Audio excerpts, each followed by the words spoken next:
5년 동안 저를 살린 건 아들이 아니라 제가 미워했던 며느리였습니다. 저는 그 순간 숨이 멎었습니다. 통장에 찍힌 이름, 최미란, 제 며느리였습니다. 손이 떨렸습니다. 휴대폰 화면이 흐려졌습니다. 심장이 가슴을 세게 두드렸습니다. 도대체 무슨 일이야? 저는 올해 68입니다. 요양보호사로 삽니다. 허리는 늘 쑤시고 손가락은 굳어 있습니다. 그럼에도 아들 덕에 버텼다고 저는 믿어왔습니다.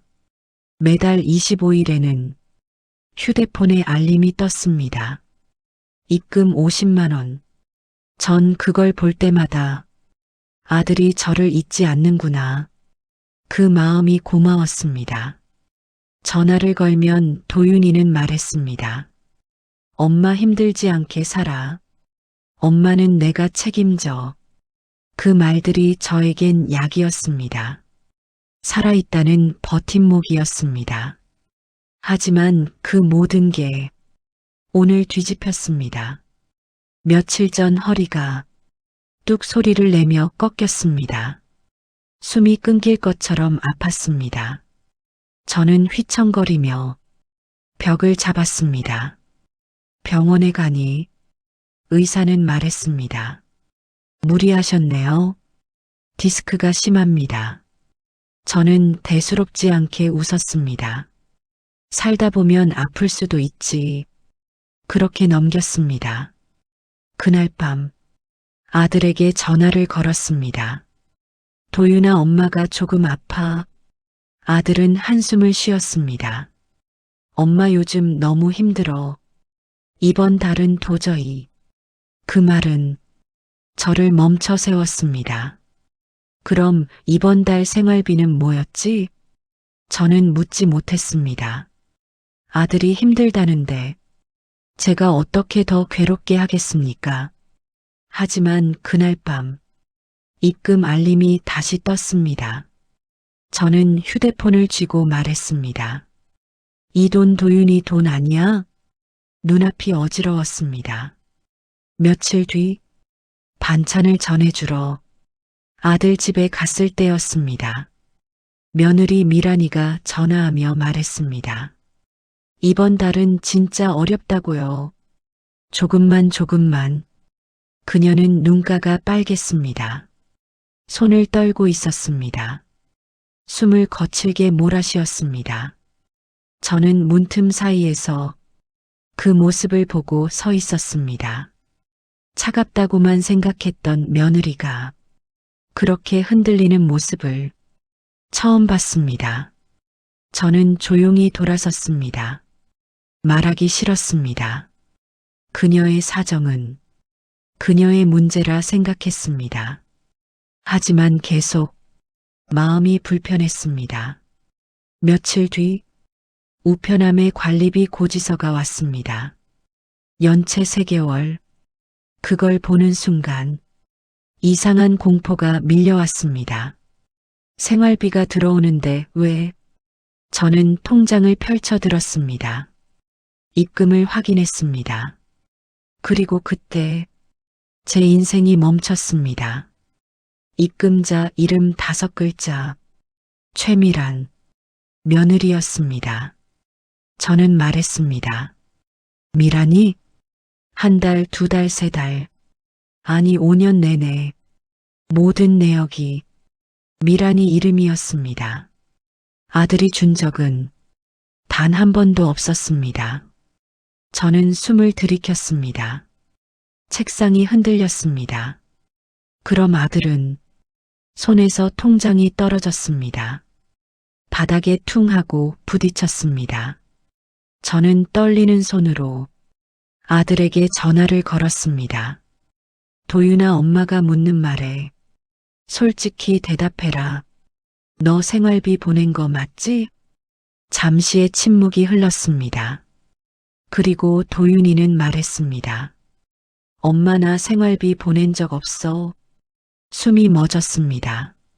뭐라고? 도윤이는 이어 말했습니다. 우리 지금 마이너스야.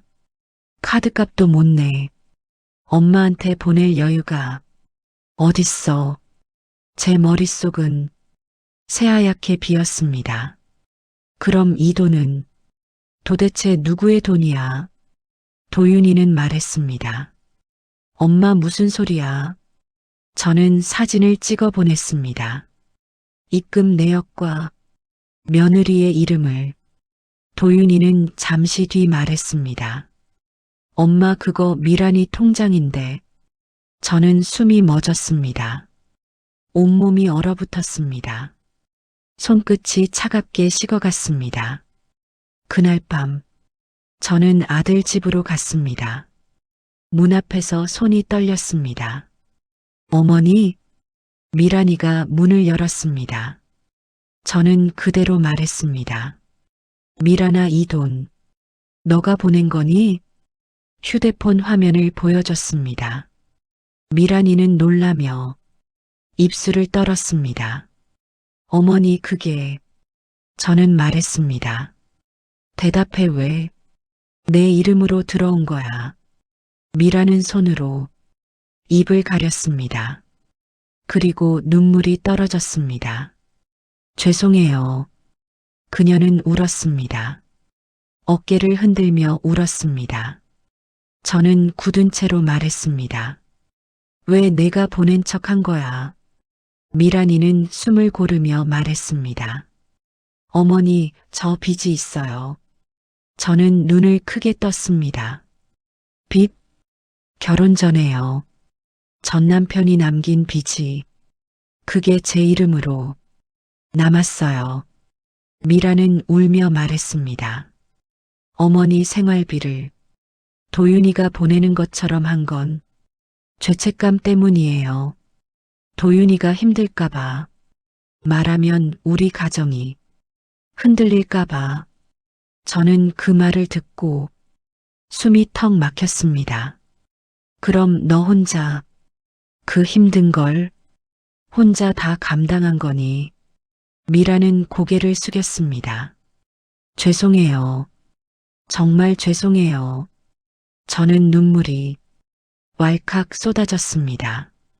저도 모르게 바닥에 앉았습니다. 나는 며느리를 미워하기만 했는데 그녀는 혼자 울고 있었습니다. 혼자 버티고 있었습니다. 도윤이는 늦게 들어왔습니다. 상황을 듣고 멍하니 섰습니다. 미란아 왜 나한테 말 안 했어?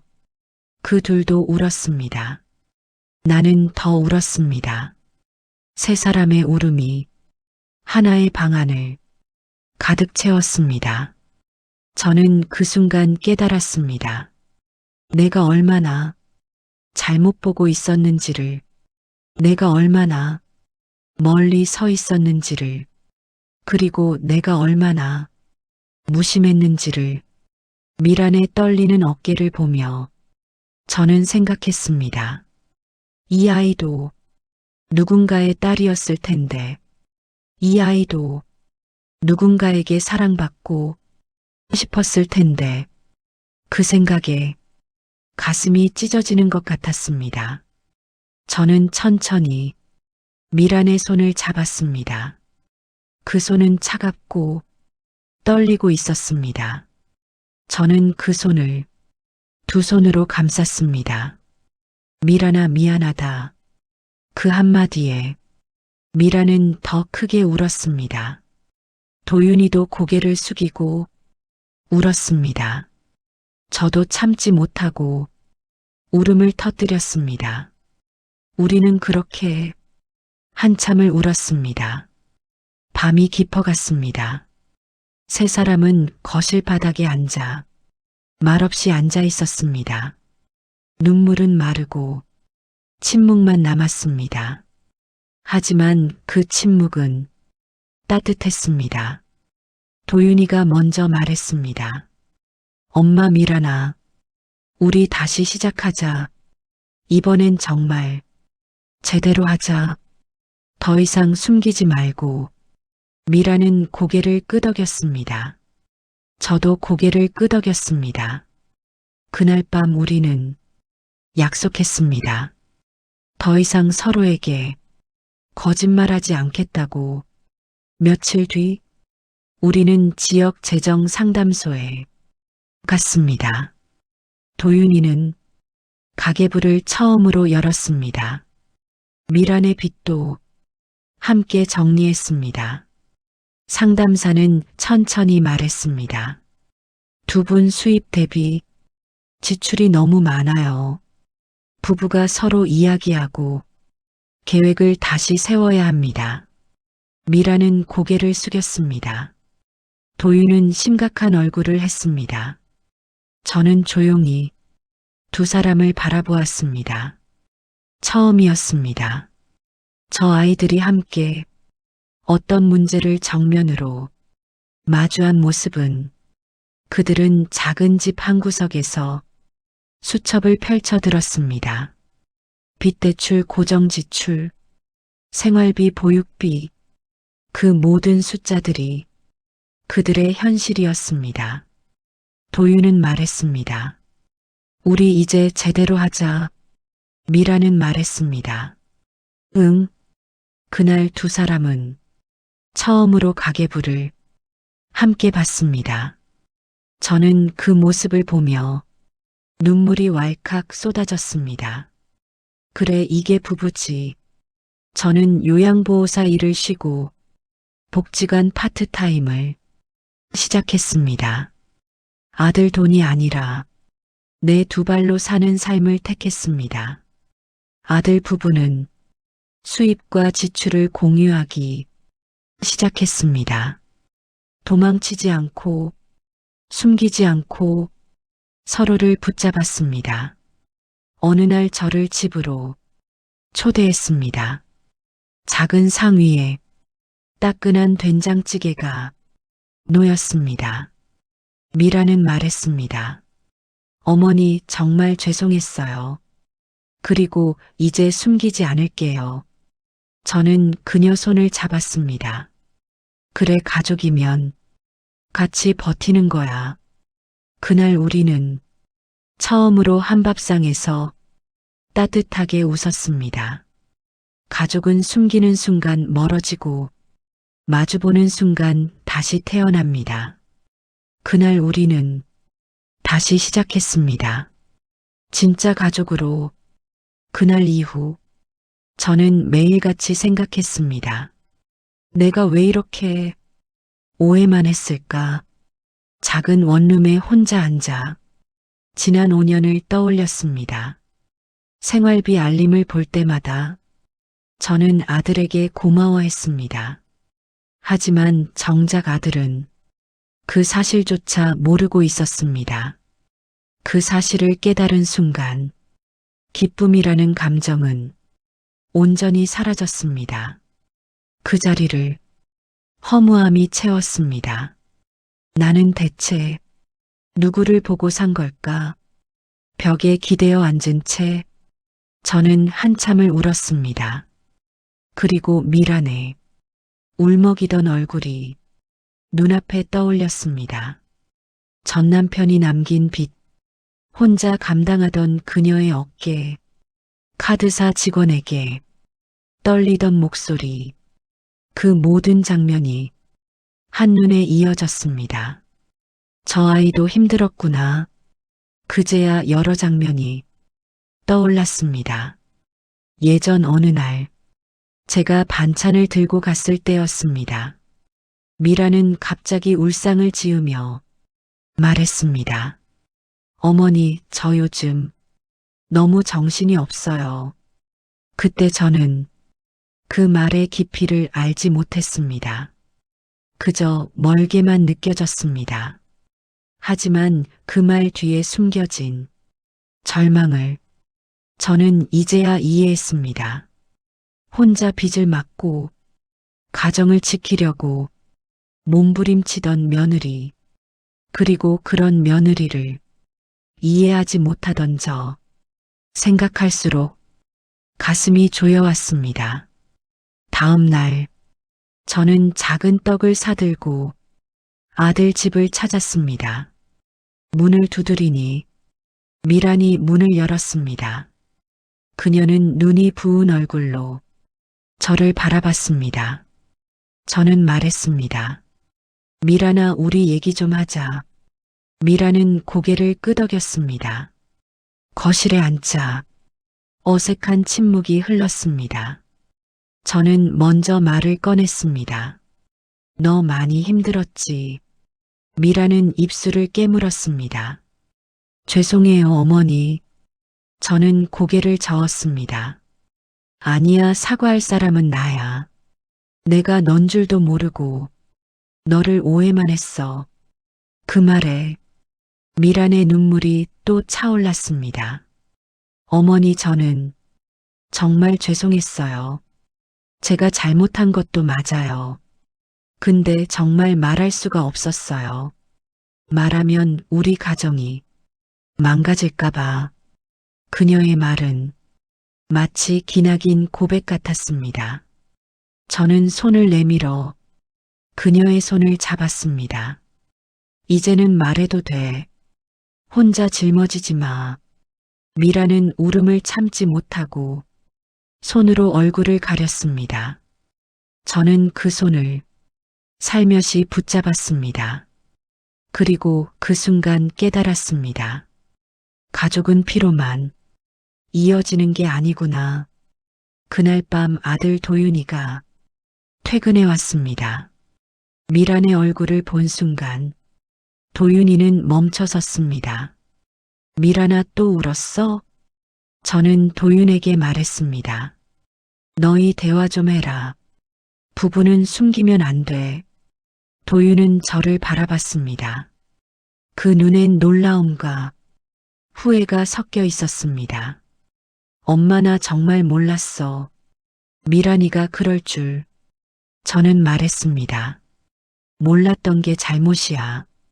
너는 너희 가정을 지켜야 하잖아. 도망치지 말고 제대로 마주해. 도윤은 입술을 깨물며 고개를 끄덕였습니다. 그 순간 저는 문득 웃음이 났습니다. 그래, 이제부터라도 제대로 살아라. 며칠 후 세 사람은 재정 상담소에 찾아갔습니다.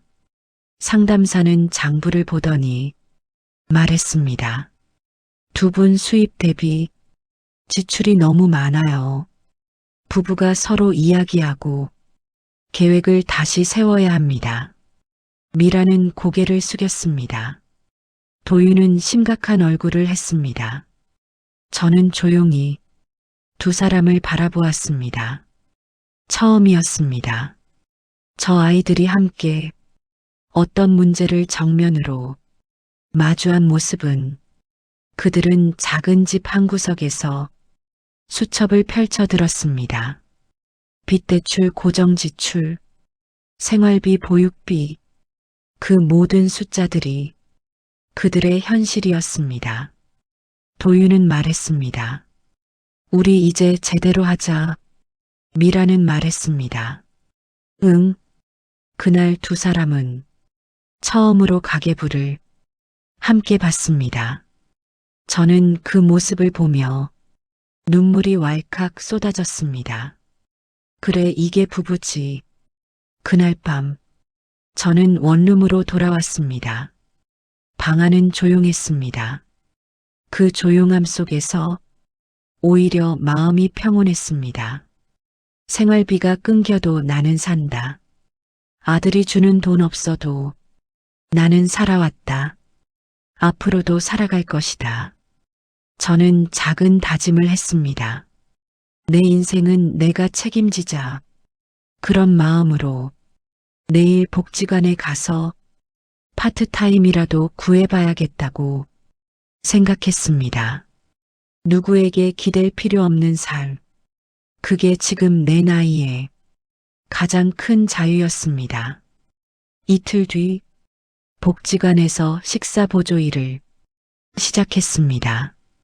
일당은 크지 않았지만 저는 오랜만에 내 힘으로 돈을 벌었습니다. 손에 닿는 작은 무게가 이상하게 눈물 나게 기뻤습니다. 퇴근길 저는 작은 어묵 하나를 사서 버스 정류장에서 먹었습니다. 뜨끈한 국물이 속으로 내려왔습니다. 그리고 생각했습니다. 그래, 이거면 됐다. 며칠 뒤 아들 부부에게 연락이 왔습니다. 엄마, 저희랑 저녁 드실래요? 저는 잠시 고민했습니다. 하지만 곧 말했습니다. 그래, 집으로 들어가자. 따끈한 된장찌개 냄새가 저를 반겼습니다. 밥상에는 작은 반찬들이 놓여 있었습니다. 미라는 조심스럽게 말했습니다. 어머니, 저 정말 미안했어요. 그리고 고맙습니다. 저는 말했습니다. 미라나, 나도 미안하다. 우리가 같이 살아보자. 도윤은 저를 바라보며 말했습니다. 엄마, 이제 정말 잘할게. 그 말에 저는 고개를 끄덕였습니다. 작은 집 안에 따뜻한 공기가 돌았습니다. 저는 말했습니다. 가족이란 게 한번 무너지면 어려워. 하지만 다시 쌓는 건 불가능한 건 아니야. 도윤은 고개를 끄덕였습니다. 미라는 눈물을 닦았습니다. 작은 밥상 위 세 사람의 숨결이 조용히 어우러졌습니다. 저는 속으로 말했습니다. 이제야 진짜 가족 같구나. 그날 오랜 시간 느껴보지 못했던 따뜻함이 제 가슴 속에 스며들었습니다. 우리는 밥을 먹으며 사소한 이야기들을 나눴습니다. 직장 이야기, 복지관 이야기, 아이 계획 이야기, 그 어떤 말들도 예전보다 부드러웠습니다. 그들의 목소리는 서로에게 닿으려 노력했습니다. 저는 그 모습을 보며 저도 모르게 웃음을 지었습니다.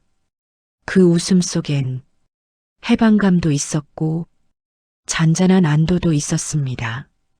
가족은 피로 이어지는 게 아닙니다.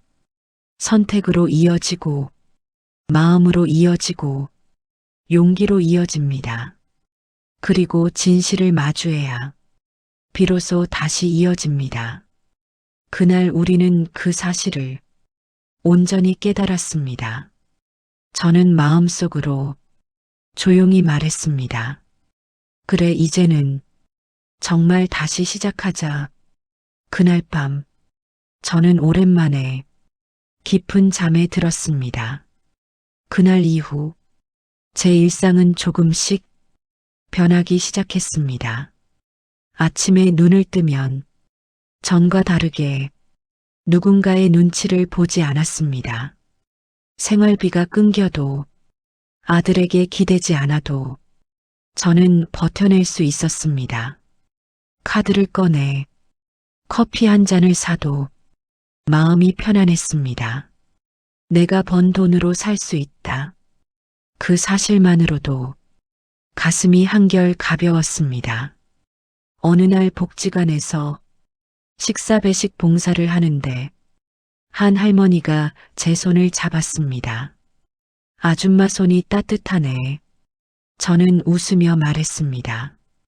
요즘 이래서 그런가 봐요. 할머니는 말했습니다. 늙어서도 일하는 건 슬플 수도 있는데 그걸 당당하게 말하는 건 멋져. 그 말을 듣는 순간 가슴이 조금 뜨거워졌습니다. 전에는 일하는 것이 부끄러운 일이라 생각한 적도 있었습니다. 하지만 지금은 제가 스스로 벌어 스스로를 지킨다는 사실 자체가 자존심이 되었습니다. 퇴근 후 저는 작은 시장에 들렀습니다. 가게마다 삶의 냄새가 났습니다. 생선 굽는 냄새, 도너츠 튀기는 냄새, 어묵 국물 끓는 냄새. 저는 골목을 걸으며 문득 웃음이 나왔습니다. 세상이 이렇게 넓었나? 그동안 너무 좁은 세상만 보며 살았습니다. 너무 작은 공간에 마음을 묻고 살았습니다. 하지만 이제는 어딜 가도 조금 덜 불안했습니다. 며칠 뒤 아들 부부가 다시 연락해 왔습니다. 엄마 혹시 주말에 시간 되시면 저는 말했습니다. 왜 우리 같이 잠깐 시장에서 좀 가볼래요? 저는 의아했습니다. 갑자기 웬 시장이야? 도윤은 웃으며 말했습니다. 미란이가 어머니랑 같이 가고 싶대. 그 말이 조금 낯설었습니다. 하지만 나쁘지 않은 느낌이 들었습니다. 토요일, 우리는 작은 재래시장에서 만났습니다. 미라는 다가와 조심스럽게 말했습니다. 어머니 여기 혹시 자주 오세요? 저는 고개를 끄덕였습니다.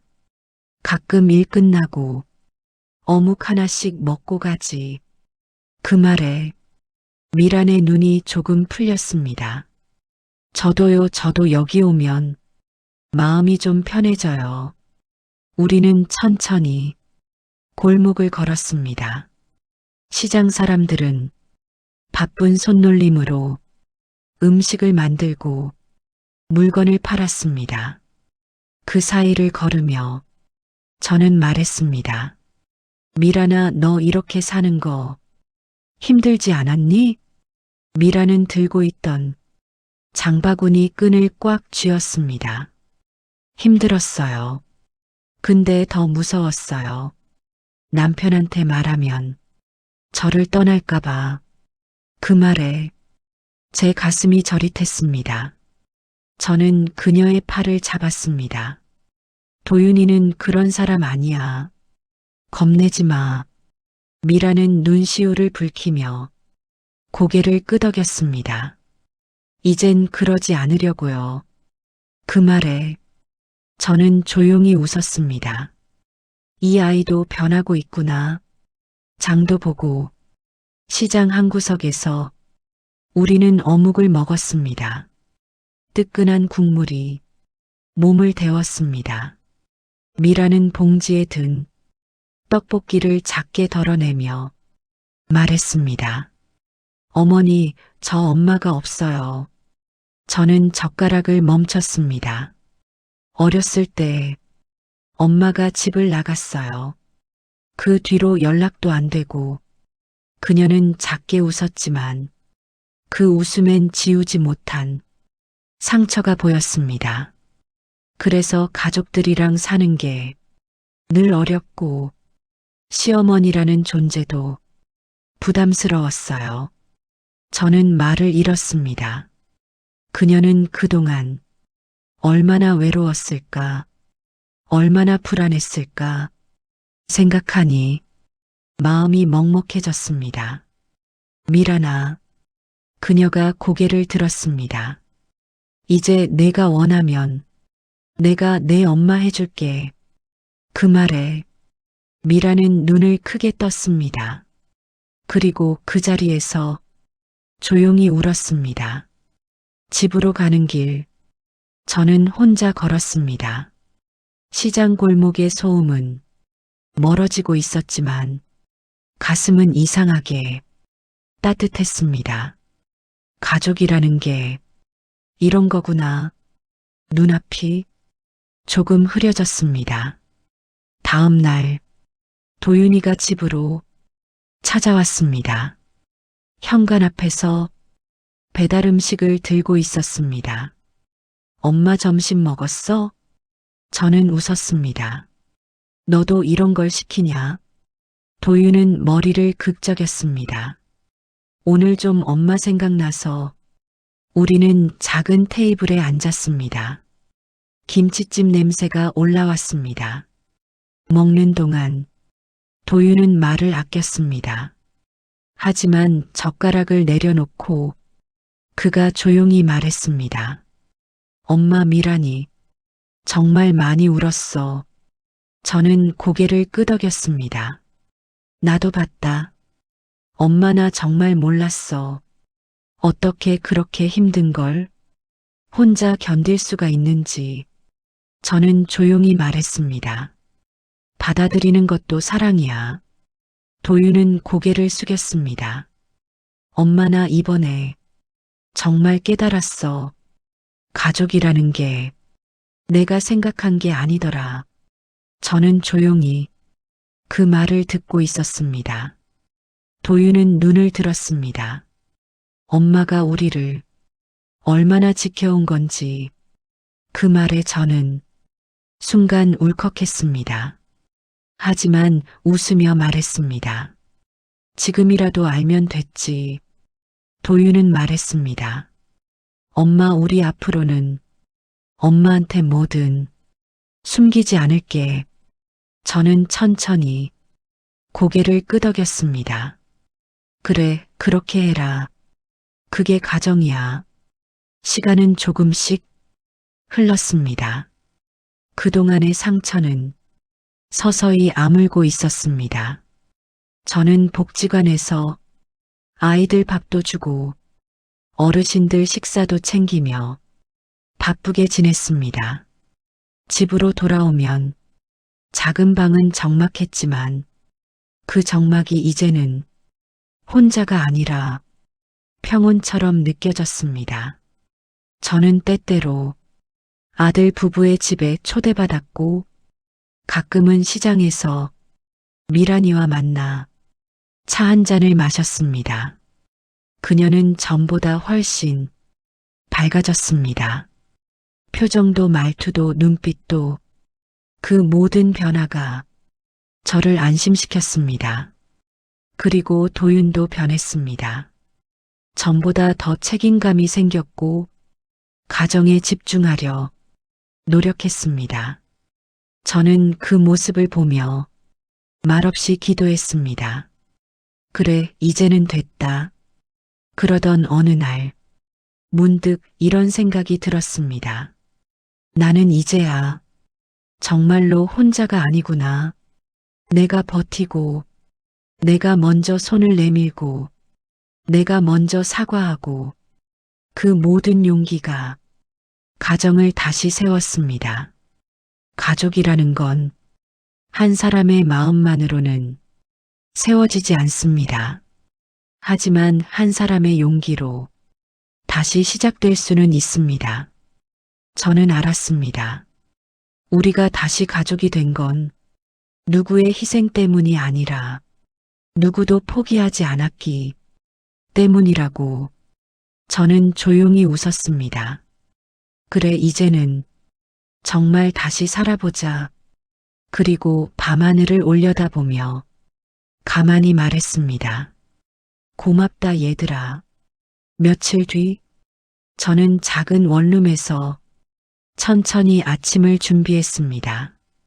밥솥에서 김이 부드럽게 올라왔습니다.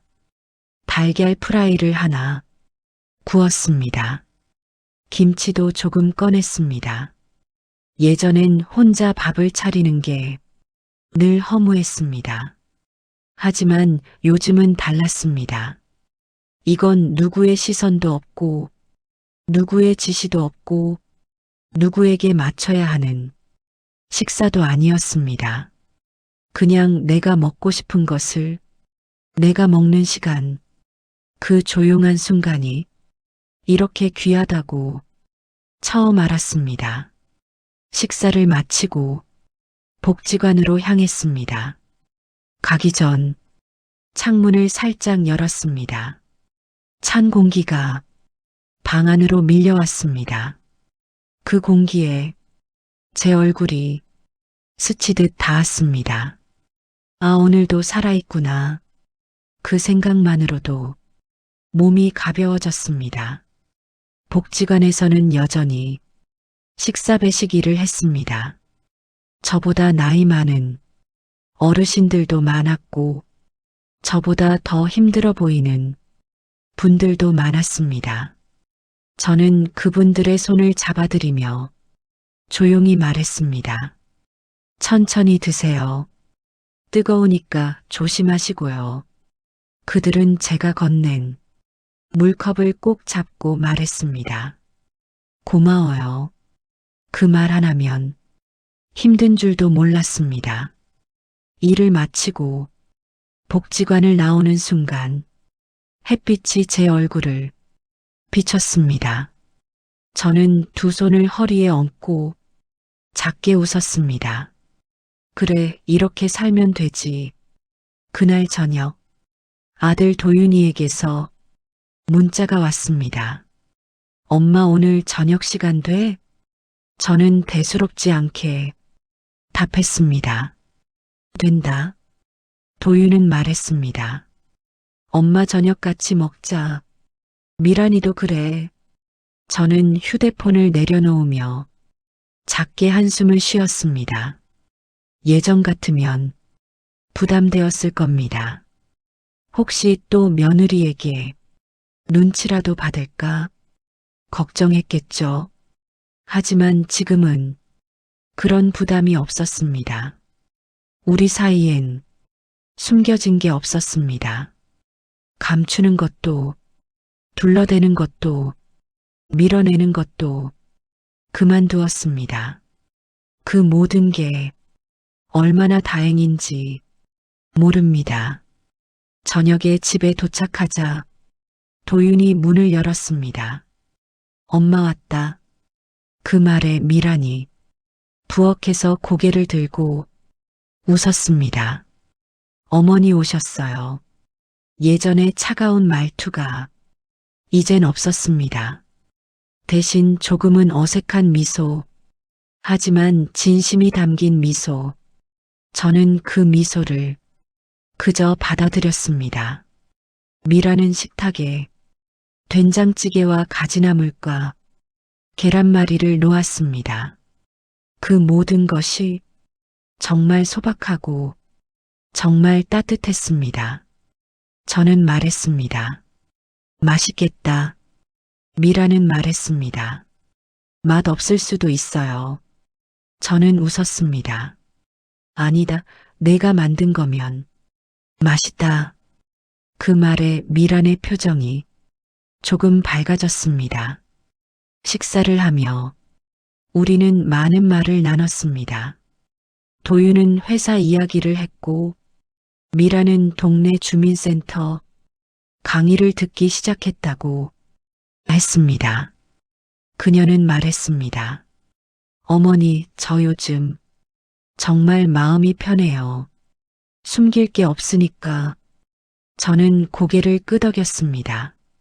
그게 가장 큰 자유야. 세 사람의 대화는 잘 이어졌습니다. 어색하지 않았고, 부담스럽지 않았고, 억지스럽지 않았습니다. 그냥 가족처럼 들렸습니다. 아니, 가족이었습니다. 식사를 마치고 커피를 마시며 잠시 쉬는 동안 도윤이 뜬금없이 말했습니다. 엄마, 저는 그를 바라봤습니다. 나 어릴 때 기억나? 저는 웃었습니다. 너 어릴 때 말도 못하게 울었지. 도윤은 말했습니다. 엄마가 매일 새벽에 일하고 나 학교 보내고 어떻게 그렇게 살았어? 저는 말했습니다. 그냥 살다 보니 그렇게 됐다. 도윤은 고개를 숙였습니다. 엄마 미안해.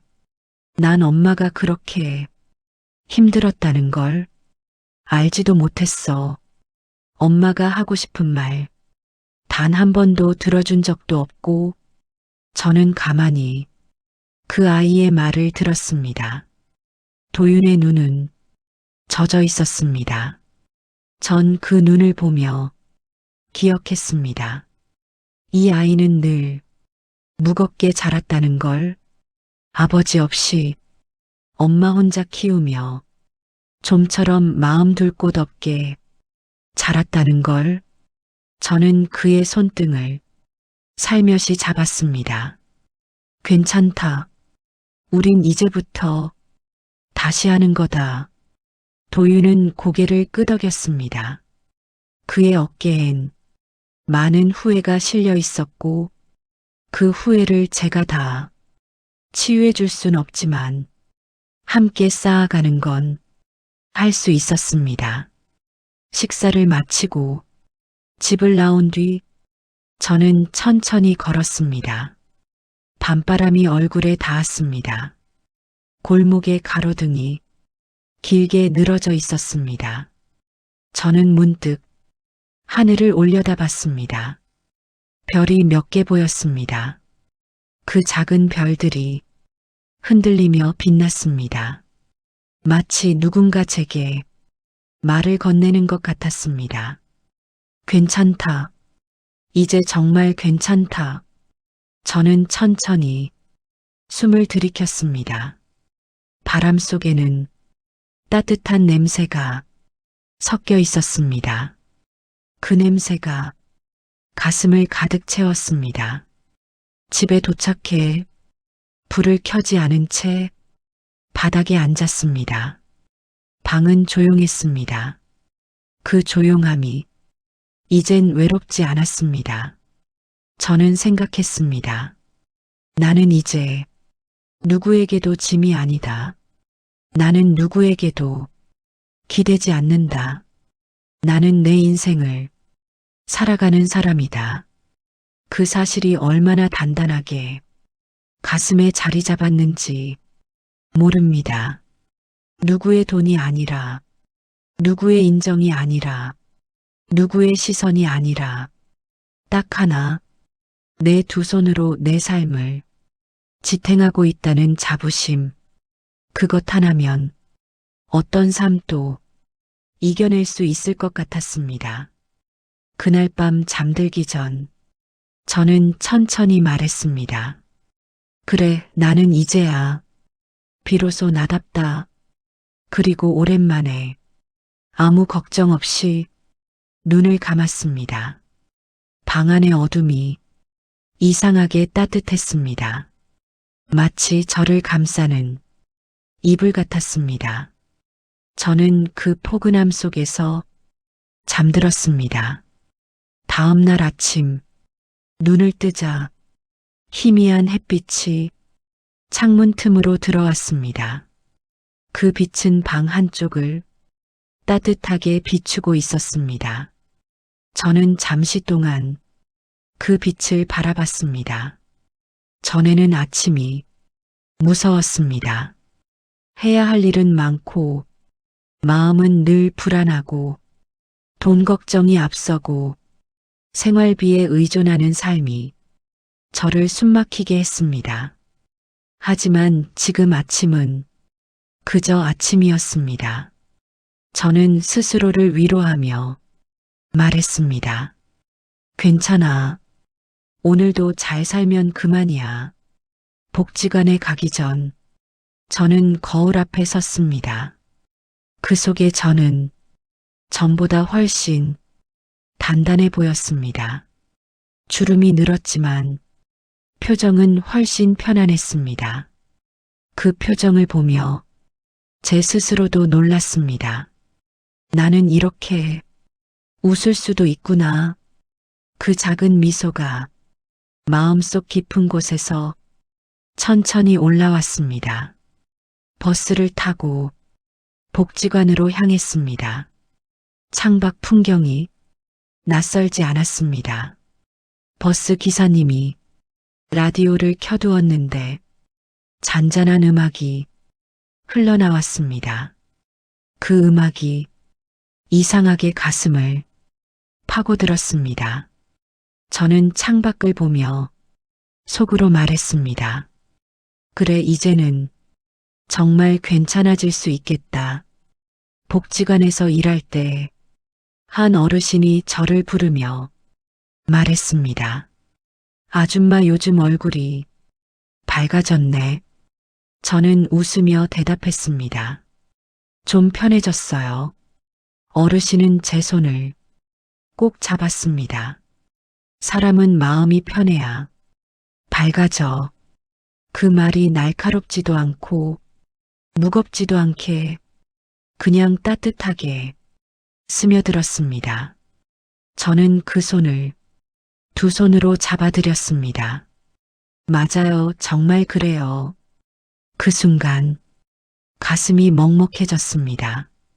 일을 마치고 원룸으로 돌아오는 길, 저는 작은 꽃집 앞에서 걸음을 멈췄습니다. 진열된 작은 화분이 햇볕을 받으며 조용히 빛나고 있었습니다. 저는 작은 초록 화분 하나를 들었습니다. 가게 아주머니가 말했습니다. 이 친구는 잘 안 말라요. 저는 웃었습니다. 딱 저 같은데요. 아주머니도 웃었습니다. 집에 돌아와 화분을 창가에 올려두었습니다. 초록 잎사귀가 햇빛을 받아 살짝 투명해 보였습니다. 그 모습을 보며 저는 조용히 말했습니다. 그래, 이제는 내 삶에도 빛이 좀 들어오겠지.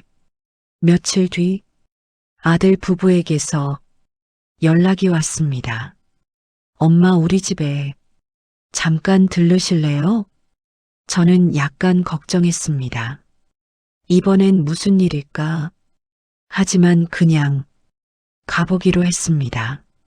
집에 들어서자 미란이가 작은 상자를 제게 내밀었습니다. 어머니, 드리고 싶은 게 있어요. 저는 상자를 열었습니다. 그 안에는 작고 따뜻한 색의 목도리가 들어 있었습니다. 미라는 말했습니다. 제가 직접 떴어요. 어머니, 언제나 따뜻하시라고. 그 한마디에 저는 숨을 들이켰습니다. 목도리가 아니라 그 마음이 너무 따뜻했습니다. 저는 말했습니다. 고맙다. 정말 고맙다. 눈가가 살짝 젖었습니다. 미라는 저를 바라보며 부드럽게 웃었습니다. 어머니는 이제 제게 진짜 엄마예요. 그 말에 제 가슴이 작게 흔들렸습니다. 저는 그녀의 손등을 잡았습니다. 그래, 나도 너를 딸처럼 생각할게. 그 순간 우리 셋은 말없이 서로를 바라봤습니다. 말은 없었지만 온기는 있었습니다. 집으로 돌아오는 길, 저는 골목길을 걸으며 갑자기 눈물이 쏟아졌습니다. 슬퍼서가 아니었습니다. 힘들어서도 아니었습니다. 그저 안도감 때문이었습니다. 어딘가에 속했다는 느낌, 누군가가 나를 생각해준다는 느낌, 그리고 그 느낌이 거짓이 아니라는 확신, 그게 제 마음을 덮었습니다. 저는 눈을 닦으며 말했습니다. 그래, 나도 이제 행복할 시간을 좀 가져보자. 원룸에 불을 켜자 방이 따뜻하게 밝아졌습니다. 창가에 둔 화분이 그 빛을 받아 더 초록빛으로 반짝였습니다. 저는 그 옆에 앉아 화분을 살짝 쓰다듬었습니다. 그리고 천천히 말했습니다. 나도 너처럼 살아야겠다. 햇빛 받으면 피고, 바람 불면 흔들리고, 그래도 다시 일어서고, 그리고 아무리 힘들어도 조용히 다시 살아나는 그 순간, 가슴 깊은 곳에서 뭔가가 풀어졌습니다. 오랫동안 묶여있던 마음, 숨어있던 서러움, 말하지 못했던 고통, 갚지 못한 사랑, 그 모든 것이 조용히 흩어져 갔습니다. 저는 그 자리에 앉아 한참을 미소 지었습니다. 그리고 마지막으로 이렇게 속삭였습니다. 그래, 이제는 나를 위해 살자.